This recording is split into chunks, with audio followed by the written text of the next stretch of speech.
Alright, this is example 3 for unit 2 in the more of day 1 notes. So in this problem, they're asking us to graph our functions, a quadratic function, in standard form. So if you're given a graph in standard form, you should be able to label the vertex and the axis of symmetry, and then use at least 5 points, including the vertex, to graph, so you have a nice solid picture of your graph. To get the vertex, there's a little trick we use with this formula. H equals the opposite of B over 2A. And remember, a function written in standard notation, this was the generic form of standard notation. It's ax squared plus bx plus c.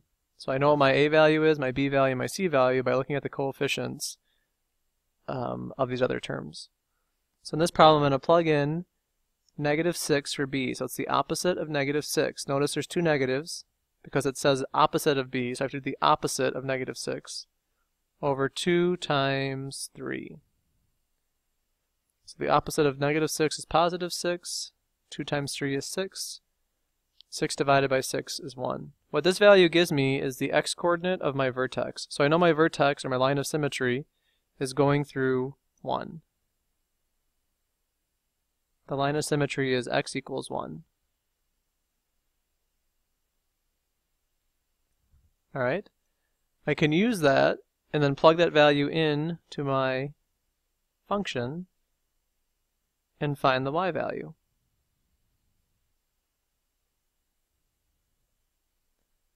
One squared is 1, so I have 3 times 1. 6 times 1 is 6, plus 1. 3 times 1 is 3. And then here, 3 minus 6 is -3, plus 1 is -2. So my vertex is at 1, -2. So I know I can put my vertex here, and then I can label it 1, -2. Looking at my equation, I'm predicting that my graph is going to be going upwards because my a value is positive, so I'm expecting it to go up when I graph it. Alright, so let's make a little table to help figure out the other values. We want to get at least 5 coordinates. So what I like to do is I like to put the vertex in the middle and then just build around it. 2 spaces to the left and 2 spaces to the right. So if I plug in these values into my function, I can get the y values and plot those points. So if I plug in -1 for x, it's 3 times -1 squared minus 6 times -1 plus 1. -1 squared is 1, times 3 is 3, -6 times -1 is +6, plus 1, I get 10. So when x is -1, your graph actually doesn't fit up here, so it'd be up here somewhere. 7, 8, 9, somewhere around here.